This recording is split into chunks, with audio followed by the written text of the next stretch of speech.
Doutora Marlene, todos nós, a maioria, pelo menos de nós, já conhecemos. Quem aqui não assistiu ainda uma palestra da doutora Marlene, levante a mão. Então, vocês vão ter a alegria de ouvi-la hoje. Ela é presidente da Associação Médico Espírita Internacional, onde é fundadora por mais 9 países. Ela é presidente da Associação Médica Espírita do Brasil, fundada há 35 anos atrás, 40 anos atrás, Marlene. Amo São Paulo em 68, 61, Brasil, a 19. Então vejam, essa bagagem toda como médica espírita, que atuou na profissão, atendendo a periferia de São Paulo, as mães carentes, com muitas necessidades, colocando na prática todo esse conhecimento espírita do amor e da caridade. E hoje, como já está jubilada, né? Mas mesmo assim, ela trabalha em muito mais, porque é dia e noite, preparando livros, apostila, dando cursos, preparando as palestras que tem uma vasta quantidade do YouTube, nos mais diversos temas. Então, são lições que nós podemos adquirir não só hoje à noite, mas podemos fazer o que fosse. Aqueles que vão no YouTube e procuram a doutora Marlene Nobre palestras, vão ter uma turma muito grande, com essa celeridade de aprender mais sobre mediunidade, sobre passe, sobre a casa espírita, sobre curas, sobre atendimento até, enfim, a dama aqui. Eu já estou querendo falar muito, então vou parar por aqui. Conosco, então, será a doutora Marlene, falando em português, e nós vamos projetar também em português para facilitar, então, o entendimento de todos. Muito boa noite a todos. É com imensa alegria que eu estou novamente entre os companheiros, as companheiras de ideal espírita que servem no Reino Unido. É muito bom para mim trocar ideias com você. Eu já tinha feito o périplo de 2014, que todo ano a gente sai levando o ideal médico espírita a várias cidades da Europa. Quando eu estava fechando o périplo e eu vi de madrugada o Charles Chaplin. E ele então me disse, não vi na programação o Reino Unido. Você não vai?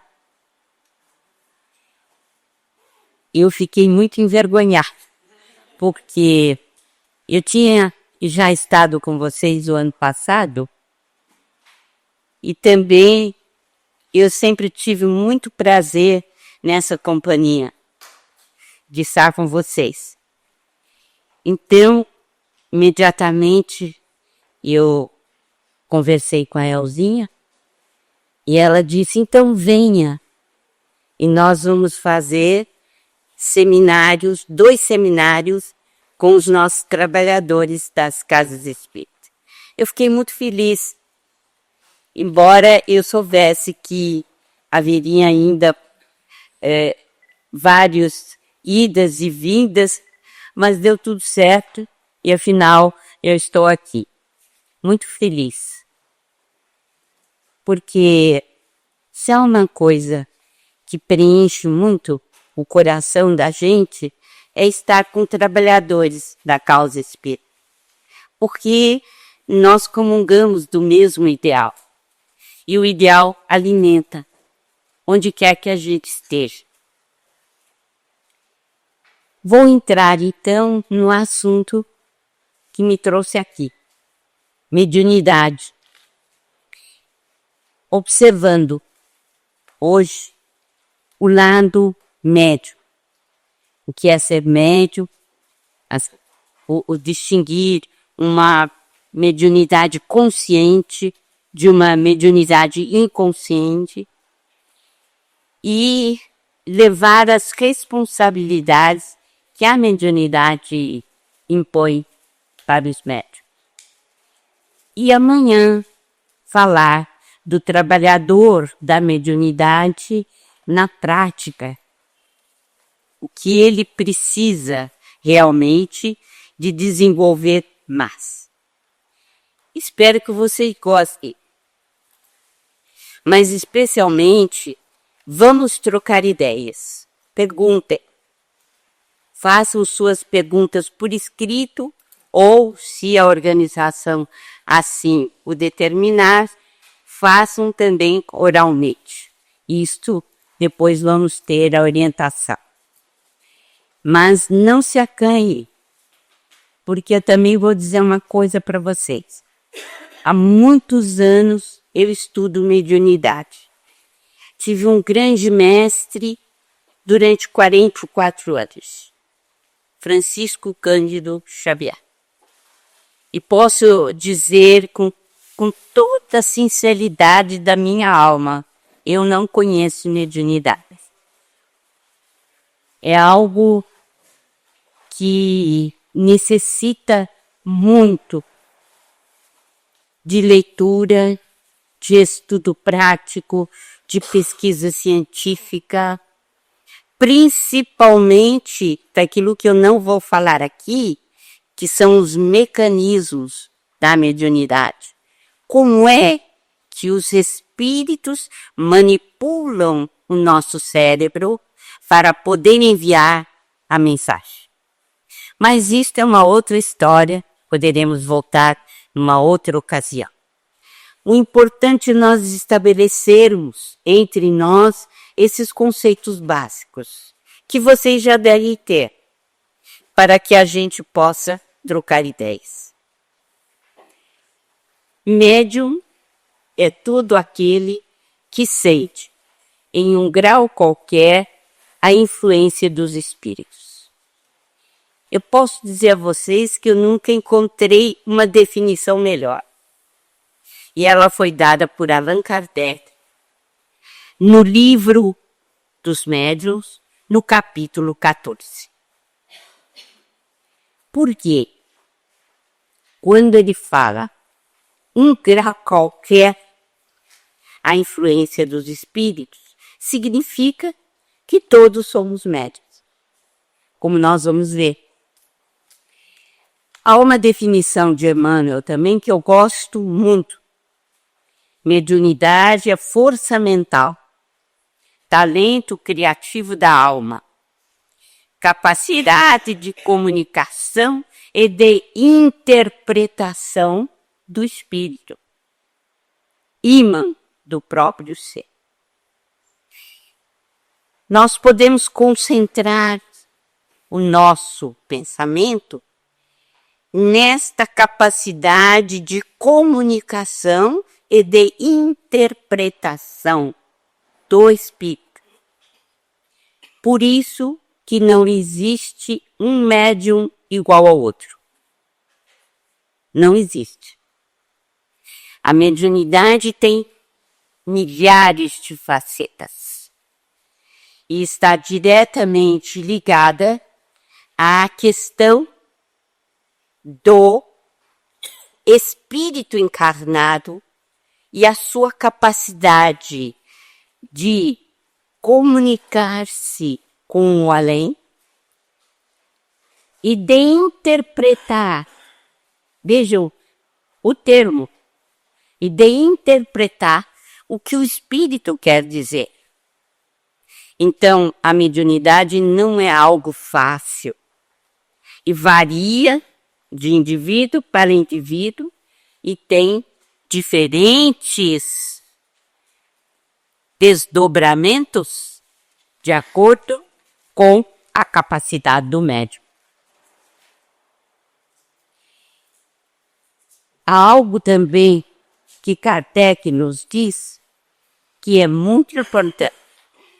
A mediunidade é conferida sem distinção, a fim de que os espíritos possam trazer à luz a todas as camadas, a todas as classes da sociedade, ao pobre, ao rico, aos retos, e para os fortificar no bem, e aos viciosos para os corrigir. A mediunidade, portanto, não depende da moral como fenômeno em si. No entanto, para que ela seja bem aplicada, é preciso que a moralidade esteja em primeiro lugar. Então, Allan Kardec tem essa definição no capítulo 24 do Livro dos Médiuns. Então, nós aprendemos algo também bem importante, que a mediunidade é expandida por todas as pessoas, por todas as camadas sociais. Mas o que vamos fazer dela é que vai distinguir o que é que nós recebemos. Ela é inerente a todos os seres. A mediunidade é um dom inerente a todos os seres, como a faculdade de respirar. E cada criatura assimila as forças superiores ou inferiores com as quais sintoniza. Por que ela é inerente a todos os seres? Porque todos nós temos a capacidade de pensar. E ela está diretamente ligada à produção do pensamento. E por que todos os seres a possuem? Porque a intuição é a primeira forma de mediunidade. Então todos nós a possuímos, em menor ou maior grau. Seria erro crer-se que só por meio das comunicações escritas ou verbais exercem os espíritos sua influência. Ela é de todos os instantes. Palavras de Allan Kardec, tanto no Livro dos Médiuns quanto no Livro dos Espíritos, principalmente na questão 459 de O Livro dos Espíritos. Se nós acreditamos que os espíritos só vêm se comunicar conosco através da escrita, da visão, da fala, podemos se esquecer. Não é somente essa a influência que os espíritos exercem sobre nós. Eles pressionam a nossa vida cada momento. E é por isso que nós precisamos ser vigilantes e, sobretudo, sabermos exatamente qual a finalidade da mediunidade.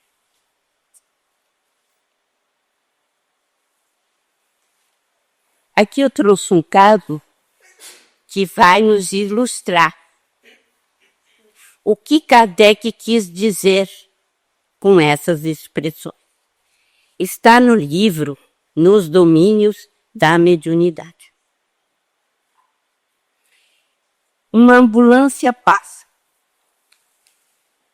André Luiz, Hilário e Aulus estão juntos, e Aulus é o preceptor sobre mediunidade.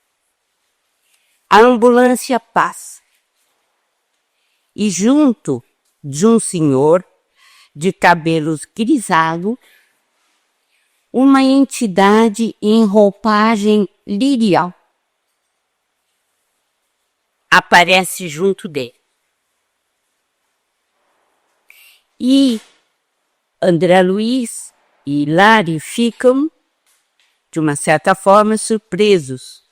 Numa ambulância, e alguém com essa capacidade de atrair um anjo, um espírito de grande evolução. Então, Aulus diz a eles: nem tudo é energia viciada. Mas é espírita? Pergunta o Ilá. Não sei caminho. Mas é espírita? Pergunta Ilá. A resposta sábia. A bênção do Senhor pode descer sobre qualquer expressão religiosa.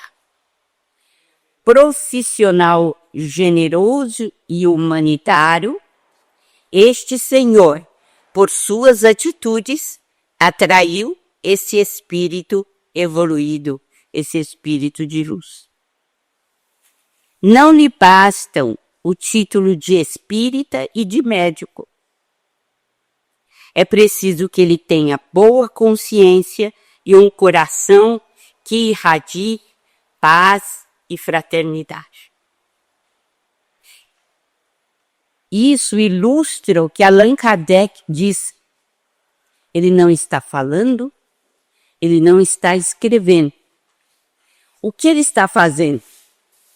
Cuidando amorosamente de um paciente. Então ele está mobilizando forças divinas que estão ali presentes para ajudar quem precisa.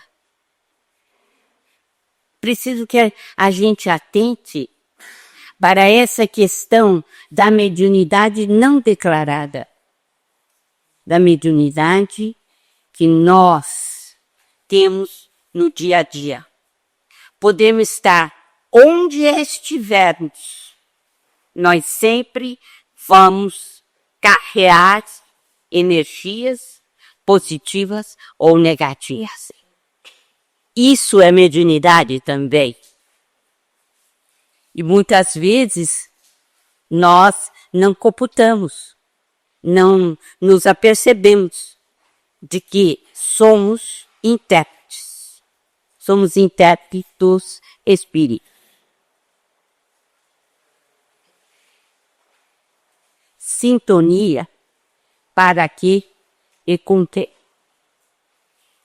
Parafraseando um antigo provérbio, diz Emmanuel: dize-me com quem andas e dir-te-ei quem és, concluiremos que basta a pessoa explicar onde repetidamente está para sabermos que objetivos ela procura. E basta notarmos com quem anda para que saibamos com quem essa mesma pessoa deseja se parecer. Isto ainda ilustra o que Allan Kardec disse. Nós não precisamos dizer aos espíritos, verbalmente, para sermos compreendidos como somos. Quer dizer, quais são as nossas companhias?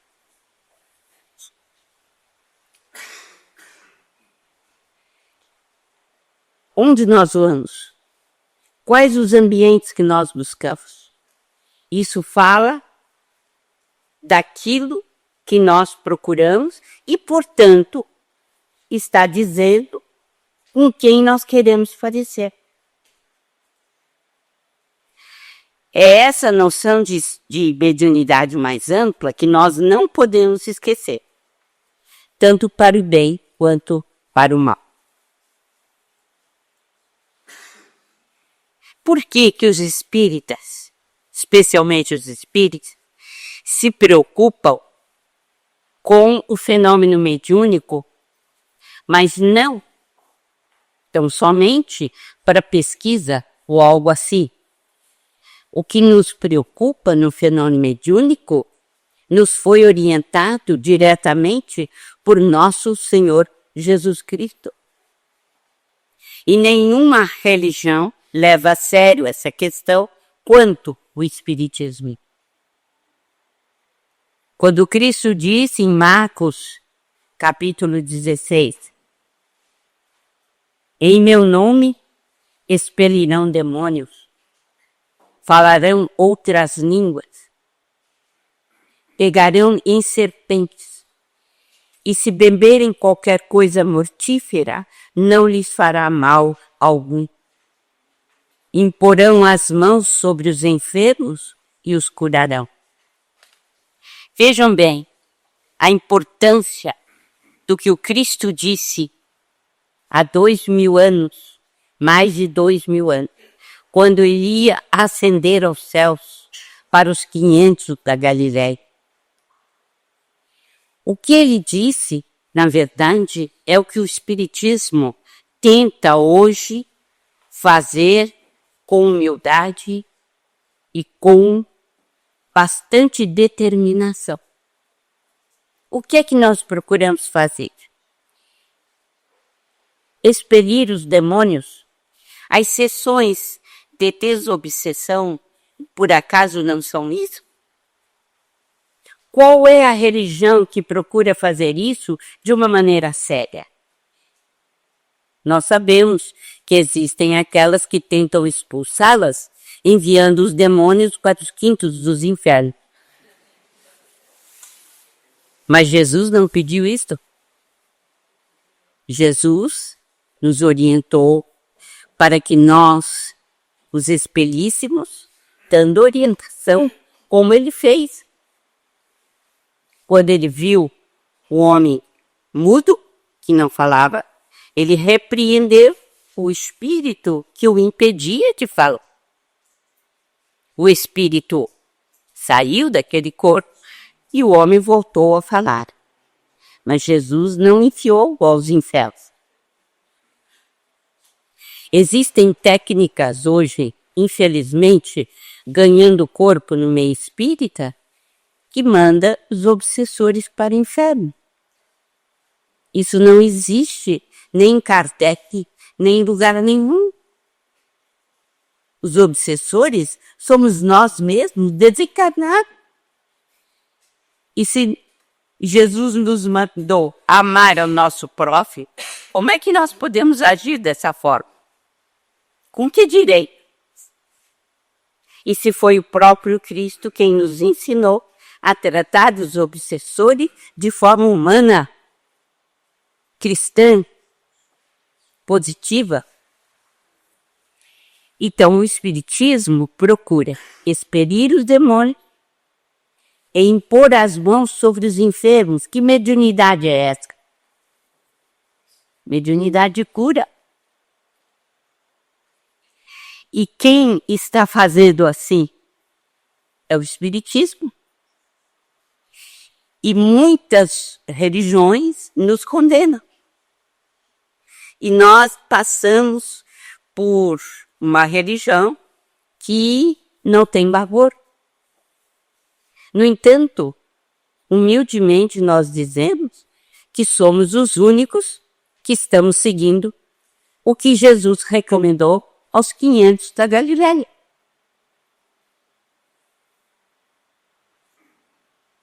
E onde estão os médiuns? Por que eu pergunto isso? E se vocês lerem o livro Os Mensageiros, de André Luiz, vão ver uma coisa muito estranha lá. Estranha e verdadeira. Lá ele diz que anualmente renascem centenas de médiuns para trabalharem na crosta. Anualmente. Principalmente ele está se referindo a nosso lar. Então, e eles dividem assim: médiuns esclarecedores, são os dirigentes das reuniões espíritas, e médiuns que estão ali para que os espíritos falem através dele. Mas onde estão essas centenas de médiuns? Eu falo pelo meu país, não estou falando por aqui. No meu país, nós temos centros espíritas de larga nomeada, com 2.000, 2.500 alunos, e que se formam na mediunidade. E as sessões, onde estão? E a prática? Onde é que elas estão? Não existe. Sabe por quê? Porque é preciso eterna vigilância. E é preciso que se tenha trabalho, que se dedique. O Santo Espírito precisa dedicar, não pode aceitar qualquer coisa. Não é porque vem um Espírito falar conosco que está autorizado pelo mundo espiritual para nos dizer o que devemos fazer. Nós temos que ter o discernimento para saber se é um espírito superior ou não. Nós temos que ter isso. Então, são centenas, não sabemos onde eles estão. O médium passista, por exemplo, Jesus não recomendou? Imporão as mãos sobre os enfermos e os curarão. Quem é que está falando isso? O Cristo. E o Espiritismo foi o primeiro a aderir. Kardec tem escritos maravilhosos sobre o fluido vital. Então, esse fluido magnético, que é bem desenvolvido aqui nos domínios da mediunidade, é uma força peculiar a todos os seres. Qualquer pessoa pode dar passe. A faculdade tem que ser disciplinada. Por exemplo, quando o fluido vital não é canalizado, é como se tivéssemos uma cachoeira e essa cachoeira não tem ligação com a usina. E por que não tem ligação com a usina? Porque não foi canalizada, dinamizada, não distribui os recursos. O médium precisa aprender a distribuir esses recursos. O médium não pode inflar o seu ego, seu personalismo. Ele tem que trabalhar com amor, com disciplina, com humildade. Ele tem que entregar o seu serviço a Jesus, porque é a ele que pertence a usina, a força. Todo aquele que se vangloria será rebaixado. Todo aquele que se exalta será humilhado. Por quê? Porque não é da lei que cada um de nós blasone aquilo que não é. Nós sabemos que somos, sim, algo importante na vida, mas se nos ligarmos à usina, essa é permanente. Então, na prática, os passos. O fluido magnético no centro espírita é humano espiritual. Por quê? Por que ele é humano espiritual? Isso dito por Allan Kardec. Por quê? Porque existe o fluido vital do médium que se acopla ao fluido espiritual do guia. Então, nos centros espíritas, nós nunca estamos sozinhos e nem deveremos estar sozinhos porque vamos errar. Quem canaliza o fluido vital é o guia, é o protetor. Ele sabe o que o paciente está precisando. Nós não temos essa informação. Então, os gestos não importam. É a equipe do além que canaliza o fluido, né, da forma como ele é necessitado pelo enfermo, por aquele que está lá. O que o passista tem de fazer? Interesse em ajudar. Ele tem que ter amor pelo que ele faz. Ele tem que ter doação gratuita, porque o fluido vital não é dele, foi concedido pela glória de Deus. Não podemos, em absoluto, né, realizar isso dessa forma. São extremamente variados os efeitos da ação fluídica sobre os doentes. Algumas vezes é lenta e reclama tratamento prolongado, como no magnetismo comum. de outras é rápida, como uma corrente elétrica. Quem diz isso é Allan Kardec em A Gênese, no estudo extraordinário sobre os fluidos, como eu nunca vi em lugar nenhum. Então, vejam bem, o médium pode demorar com um fluido toda semana para obter um resultado X. Uma vez me contaram que Eurípides Barçanufo receitou para uma senhora 99 passos. E outra obteve a cura instantânea. Então podemos ver que para cada caso existe uma solução que nós não conhecemos, né? Então, Emmanuel define passe assim. O passe a fórmula como você dá o passe. O passe poderá obedecer à fórmula que forneça maior porcentagem de confiança, não só a quem dá, como a quem o recebe. Devemos esclarecer, todavia, que o passe é a transmissão de uma força psíquica e espiritual, dispensando qualquer contato físico na sua aplicação. Então, se não tem necessidade de contato físico, por que razão você pega um bisturi e corta o paciente? Como é que é essa cura? Agora, em virtude do trabalho da AME, muitos médiuns no Brasil deixaram de utilizar objetos cortantes. Por quê? Porque a cura não se dá materialmente falando. Ela é a mobilização de uma força psíquica e espiritual. Não tem necessidade de corte.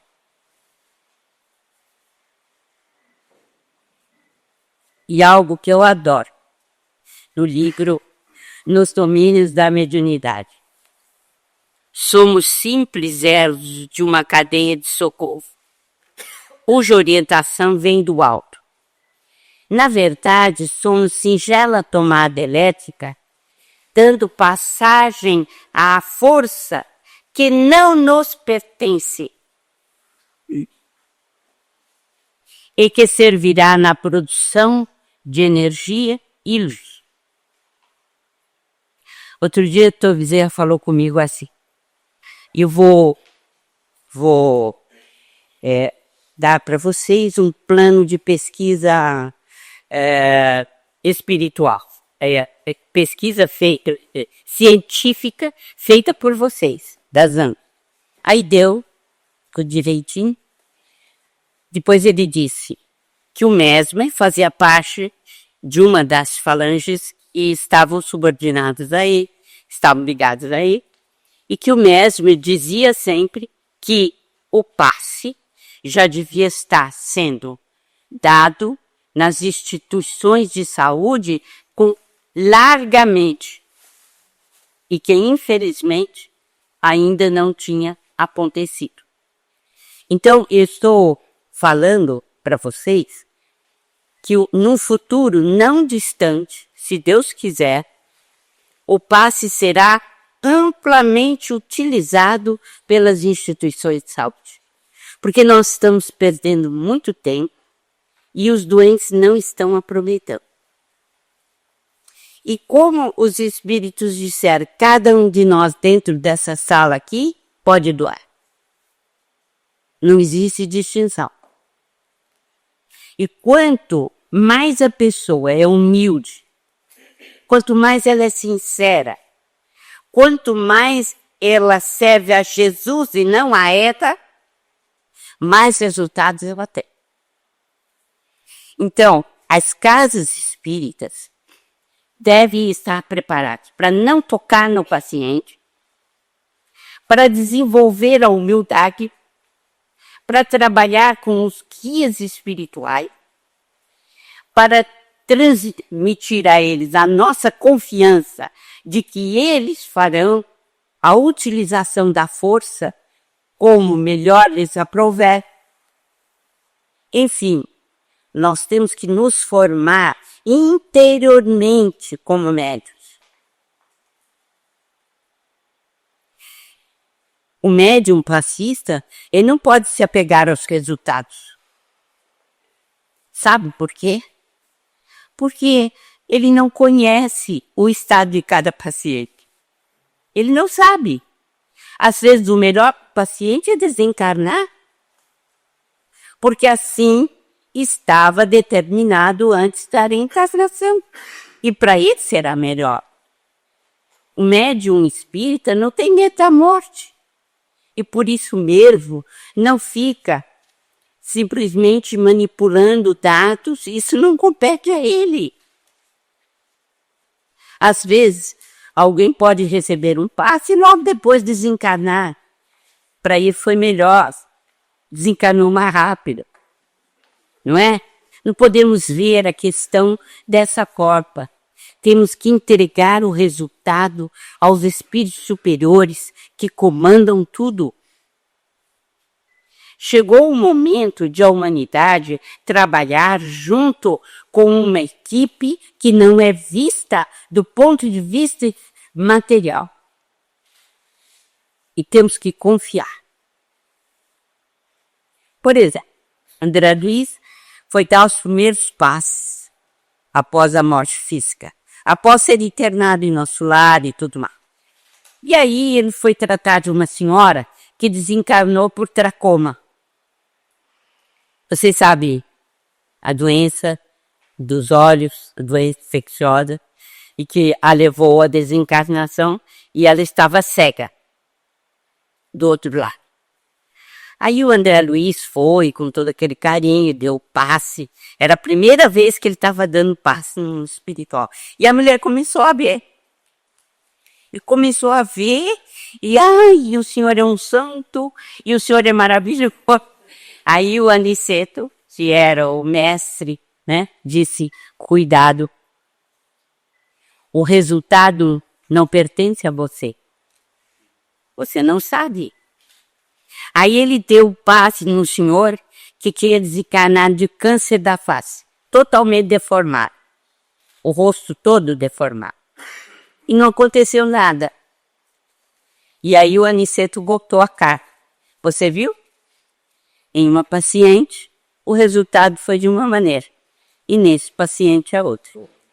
Então, nós não podemos nos impressionar com os resultados. Nos passes, nós devemos ser fiéis aos dirigentes da casa. As regras do passe são estabelecidas pelo centro espírita que nós frequentamos. Havia uma pessoa que estava muito inconformada e procurou. Mas eu não posso trabalhar nessa casa porque o passe que eu conheço, que eu reconheço, não é dessa forma. Eu falei, filha, saia do centro espírita e procure outro. Não é você que vai determinar as regras de um centro espírita para o qual você não foi chamada, nem para a diretoria e nem para a averiguação dos aspectos da casa, dos problemas da casa.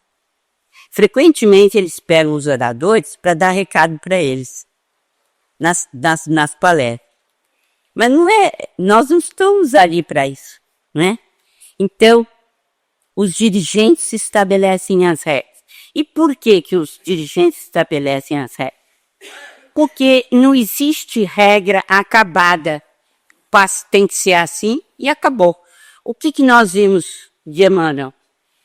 O passe deve obedecer àquilo que é melhor para o próprio passista. O que condiz mais com a sua natureza. Porque todos nós podemos doar. A falta de sintonia com a casa prejudica muito. O que precisamos é buscar a união de pensamentos e levar muito a sério o compromisso. Tá chovendo? Então eu vou ficar em casa hoje. Né? eu tô com uma dorzinha que parece que vai aumentar. Que história é essa? O passista é um agente de saúde. E o enfermeiro e o auxiliar de enfermagem, ou médico, ou psicólogo, ele não pode dizer que ele está com dor de barriga. Ele tem que trabalhar. Toma o remédio e trabalha. Assim também é o passista. O agente de saúde ele tem que ter assiduidade, boa vontade, desprendimento, dedicação, meditação e principalmente deixar espaço mental para auxiliar no serviço. Esse espaço mental que me ensinou foi o Dr. Bezerra de Menezes, porque ele disse assim: filha, olha, as AMEs têm que deixar espaço mental para a AME. Isso significa o seguinte, que no meio de todo o burburinho de tarefas que você tenha, você tem que deixar um espaço para viver o seu ideal espírita, seja ele qual for. Se você nunca deixa espaço mental para isso, as intuições vão para onde? Não tem. Não é? A mediunidade depende do perispírito, que é o princípio de todas as manifestações, e da organização física. Depende do perispírito. Por quê? Porque no corpo os sentidos estão canalizados pelos órgãos do sentido, mas no perispírito estão distribuídos pelo corpo inteiro. Quando o espírito já tem uma certa evolução, os chamados santos, a mediunidade deles é natural. E quando há intervenção espiritual, no mundo espiritual, aí nós podemos reencarnar com tarefa especialíssima de mediunidade, mas é uma mediunidade de prova. Aparece como mediunidade de prova. A respeito disso, tem uma mensagem interessante do irmão X. Quando ele conta que veio uma senhora pedir, enquanto dormia, que era que ele a orientasse, porque a sua netinha estava com um problema mediúnico e ela precisava de alguém na área onde ela mora. Então, conduzida pelo irmão X, ela chegou no centro espírita, né, onde ela seria atendida. Mas aí tem uma história por trás. O presidente da casa espírita, dessa casa espírita, ele tinha sido um desastre nas encarnações anteriores. E quando ele estava no mundo espiritual, ele disse: me manda um câncer, me manda a miséria, uma cadeira de roda, eu não posso continuar com a consciência como eu estou até aqui, né, desalentado, completamente abatido. Aí o mundo espiritual se reuniu, seu mentor também, e disse: não, você vai nascer como médium. Ah, só isso? Só ir lá. Só? Não vai ter câncer, não vai ter cadeira de roda, aleijão, não vai ter nada. Aí passou a puberdade, logo depois ele já entrou na mediunidade e começou a trabalhar no centro espírita. E adivinha o que aconteceu? Humberto de Campos levou justamente nesse centro espírita, que ele sabia que estaria ali o irmão tal, fulano de tal, e que ele iria orientar a menina, né? Bom, chegou lá, essa senhora levando a netinha, toda preocupada, e falou assim: onde está esse médium, que eu preciso da orientação para minha netinha? Aí eles disseram assim: ah, Hoje ele não veio. A senhora quer o endereço da casa dele? Ah, sim, se o senhor puder me dar. Lá foi ela até a casa do médium. Chegou lá e estava na rede, balangando. Aí, tinha tirado o sapato, estava com os dedos todos pro ar na rede. Aí a mulher chegou e falou para ele se não podia ajudar, que a menina estava muito mal e que todos diziam que era mediunidade. Aí ele olhou bem para ela e falou assim: ah, minha filha, hoje eu não vou não. Trabalhar é para relógio.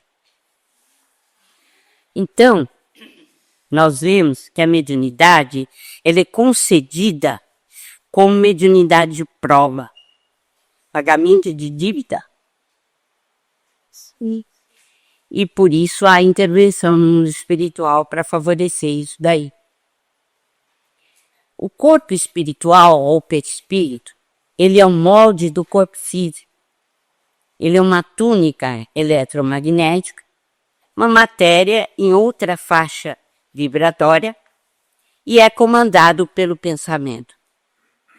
Existem 7 centros de força: coronário, cerebral, o laríngeo, o cardíaco, o esplênico, o gástrico, o genésico, e é atraído pela lei da gravidade. Por que isso é importante? Porque quando a gente desencarna, é o peso do perispírito que vai determinar o lugar para onde vamos.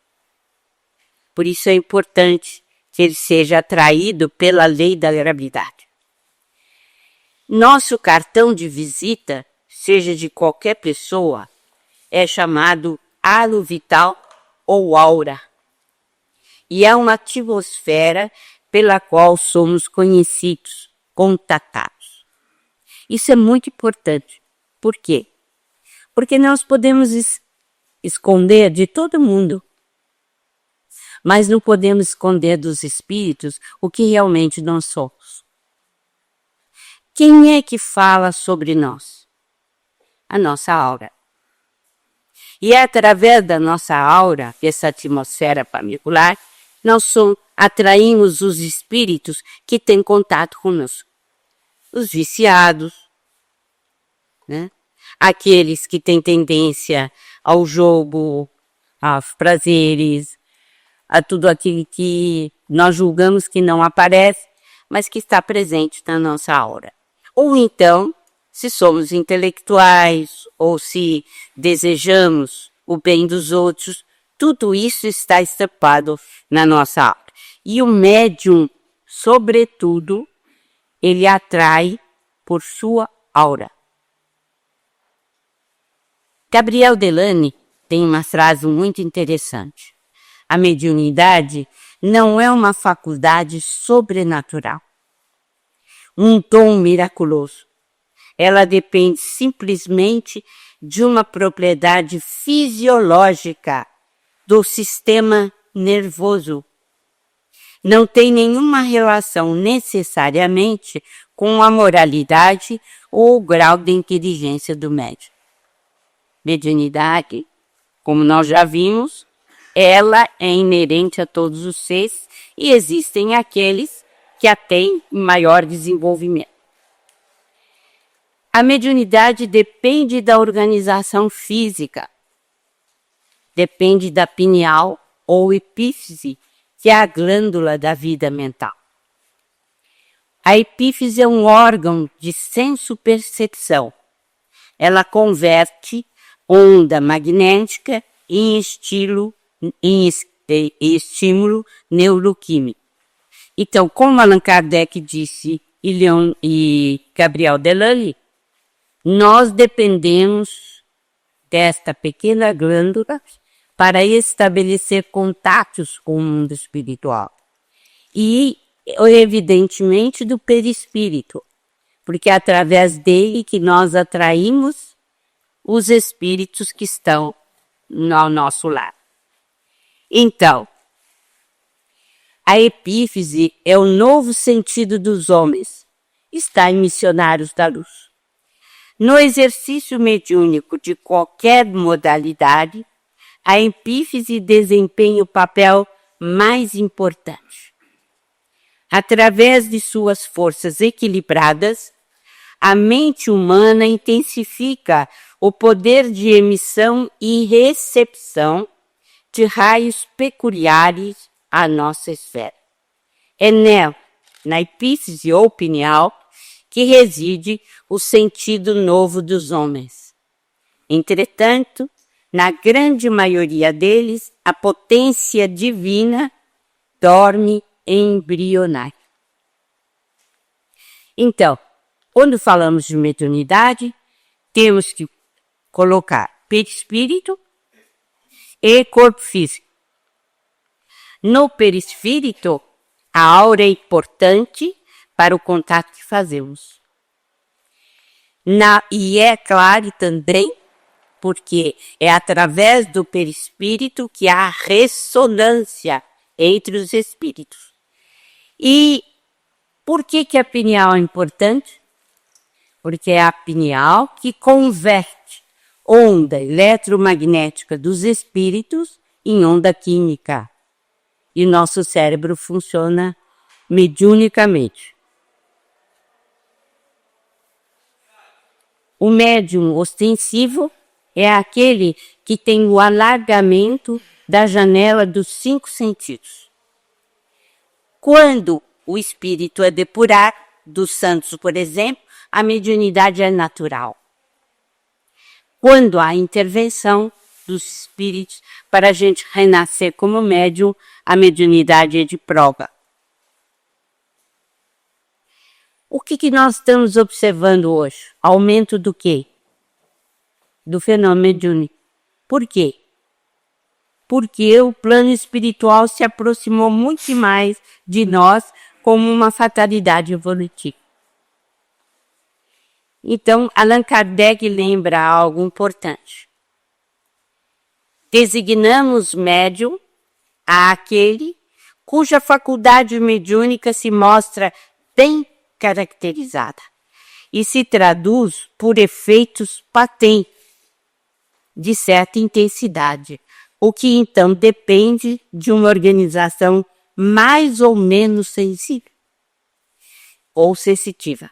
Então, o médium, para Allan Kardec, tem a mediunidade bem caracterizada. Não é como a intuição, por exemplo, que é uma mediunidade mais light, mais expandida. Limitando-se à sua especialidade, o médium pode aprimorá-la e obter bons resultados. Aos que não se contentam, querem mais por amor próprio ou ambição. Não são médiuns seguros. Quem diz isso? Uma mensagem de Sócrates, no Livro dos Métodos. É muito importante. O médium que quer abarcar tudo, saber tudo e tem mediunidade para tudo, méfiez-vous, como diz o francês. Desconfiar. Não é assim. Existem sim médiuns que têm várias capacidades. São as diversidades dos carismas de que falava Paulo de Castro. No entanto, para a atuação é preciso especialização.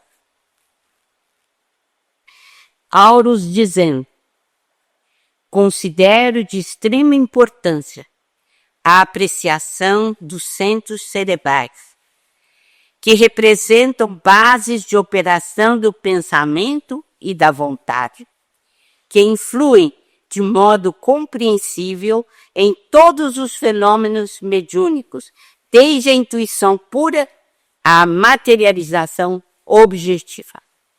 Aqui o que eles nos mandam prestar atenção é sobre a base de operação do pensamento, porque o pensamento é tudo na mediunidade.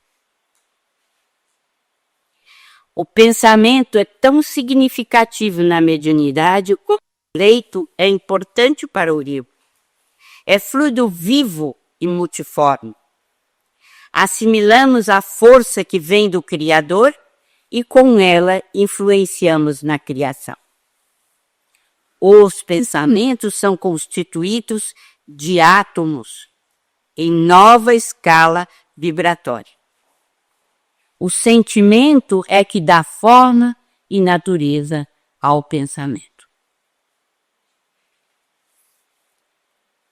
Em qualquer posição mediúnica, a inteligência receptiva está sujeita às possibilidades e à coloração dos pensamentos em que vive, e a inteligência emissora, já submetida aos limites e às interpretações dos pensamentos que é capaz de produzir.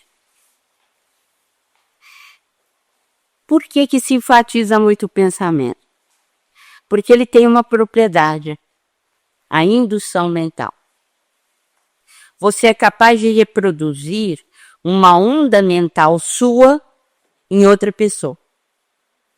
Isso se chama indução mental. Nós temos essa capacidade.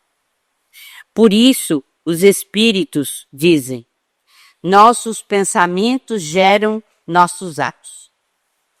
E nossos atos geram pensamentos nos outros. Por quê? Porque na criação divina, ele fez com que houvesse uma rede. É uma rede vasta, enorme. E todos nós estamos emaranhados. Absolutamente todos. Estamos ligados em espírito com todos os encarnados ou desencarnados que pensam como pensam. Se você está mergulhado em um determinado assunto, ou na sua casa, você está com um problema, você pode ter certeza que mergulhada com você estão vários espíritos que estão pensando a mesma coisa que você. A respeito disso, eu li em Ação e Reação um quadro assim, que é hilário e triste ao mesmo tempo. Um senhor que ia ficar com as meninas, as duas meninas, e separar-se da esposa. E a esposa não lhe daria o divórcio. Então, o que ele engendrou? Pegou um revólver, né? E ia simular o suicídio da esposa. E então falou: olha, levanto de madrugada, ponho a arma bem perto, depois deixo na mão dela, e tudo passa como se ela tivesse se suicidado. Bem, ele levantou, estava com o revólver na mão, e as duas menininhas que estavam dormindo em berço próximo, uma delas levantou, porque o guia espiritual colocou para ela o perigo que estava havendo ali na linguagem infantil. E ela acordou no bercinho e viu o pai com arma em punho e falava: papai, o que o senhor vai fazer? Gritou bem alto. Nisso a mãe acordou. E a coitadinha era tão boazinha que disse assim: ah, que isso, você vai se suicidar? Então, ela disse assim: não faça isso, eu lhe dou um chicote. Então, a mulher é um cacerdo. Então, veja bem, por quê? Através dos pensamentos dele, os espíritos sabiam, mas ela não merecia morrer. Então acordaram a menininha.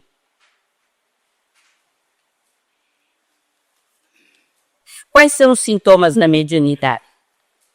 Irritabilidade, mau humor, choro inexplicável, sonolência sem motivo, medo injustificável, dores sem diagnóstico definir.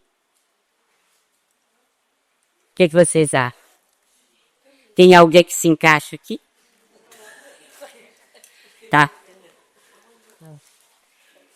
Mas existem repercussões desconhecidas distúrbios de alimentação, bulimia, anorexia, distúrbios do sono, insônia, sono exagerado, sonambulismo, bruxismo, terror noturno, perturbações da esfera sexual.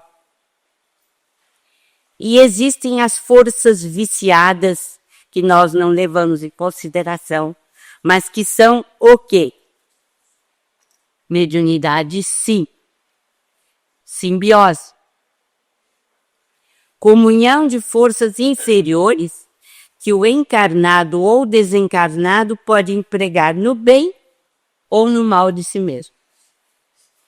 É mediunidade. É a repercussão do mundo espiritual sobre nós. São os vícios. Principalmente os vícios pelo prazer. Por exemplo, as forças viciadas. Interesse nos lugares onde podem nutrir as ilusões da terra. Lugares onde bebem, onde estão ligados a drogas, a prostituição. São forças negativas que se complementam. 2 guardas arrastavam um homem maduro. Vocês podem ver isso no livro Nos Domínios da Mediunidade. Abraçado por entidade que parecia um povo estranho. Desencarnados de tristes feições, junto de fumantes e bebedores e inveterados. Sorviam baforadas de fumo ainda aquecidas pelo calor dos pulmões. Alegria e alimento com o hálito dos viciados.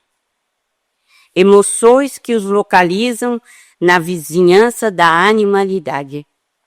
Sem dúvida, é a mediunidade em ação. Recursos psíquicos que são empregados no bem ou no mal constituem circuitos mediúnicos.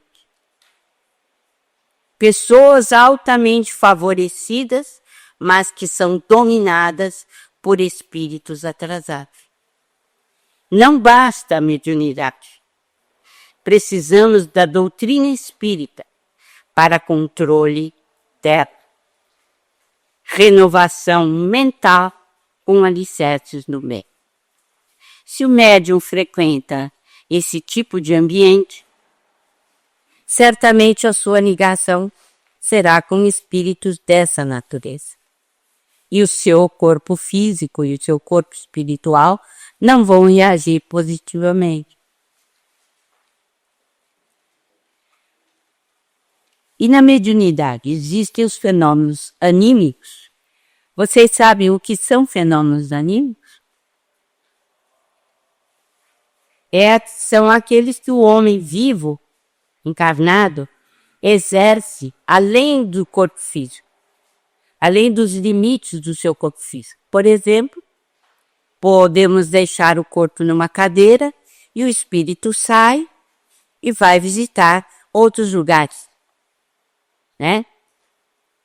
Então nós temos não somente esse que é a experiência fora do corpo, mas a telepatia, o pressentimento, dupla vista.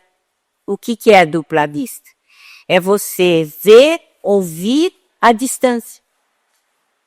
Por exemplo, Emanuel Swedenborg, sueco, viu a sua casa pegar fogo quando ele estava em Göteborg e ele morava em Estocolmo. 65 quilômetros o separava da sua casa. Ele conseguiu ver fogo e descreveram. Então isso se chama dupla vista. E é um fenômeno anímico. Ou alguém que está num hospital em estado crítico e pode se comunicar numa sessão espírita através da fala ou da escrita. Mas é o fenômeno anímico. É ele que está se comunicando. E existem os fenômenos espiríticos. Channeling, assimilação de correntes mentais, psicografia, psicofonia, vidência, auditiva, purativa, psicometria, são o quê? Fenômenos espiríticos. Quer dizer, a gente vê o mundo espiritual.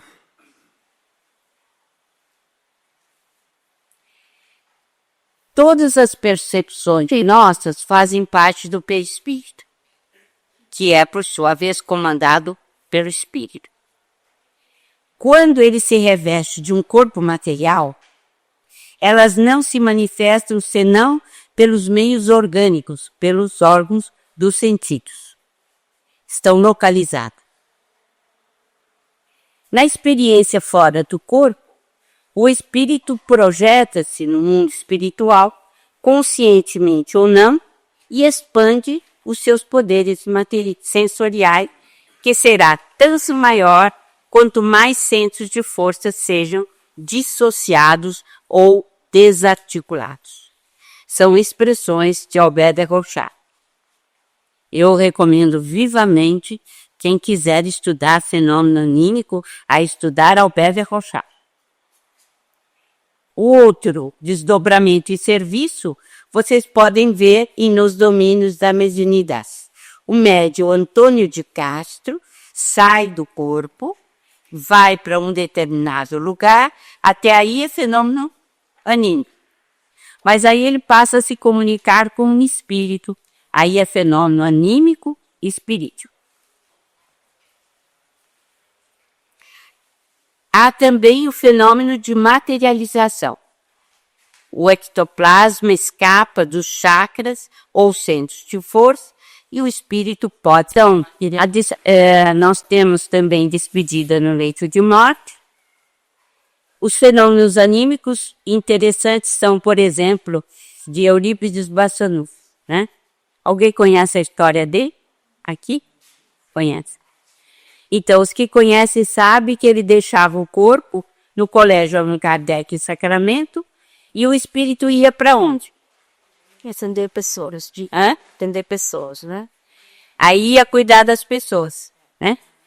Era a Primeira Guerra Mundial, 1914 a 1918, e ele ia ser enfermeiro da Cruz Vermelha. Ninguém sabia que ele era um mineirinho que deixou o corpo lá em Sacramento. Pensava que era um funcionário. Aí ele voltava e contava para os alunos tudo que se passava. Como naquela época o jornalismo era muito atrasado, né? Então o que acontecia?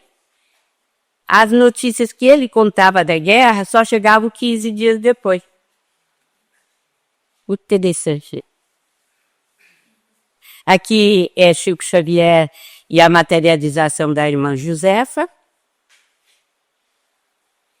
Agora, nos fenômenos espiríticos, são efeitos intelectuais, né?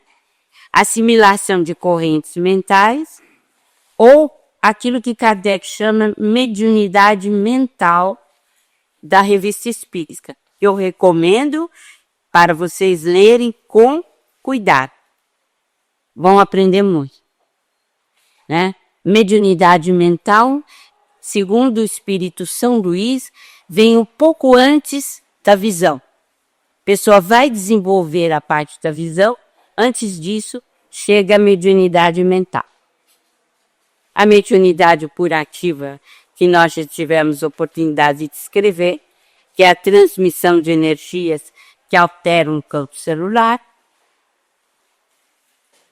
e que Leon Denis chama de medicina dos humildes e dos crentes, e que eu já tive a oportunidade de falar sobre o passe na Casa Espírita.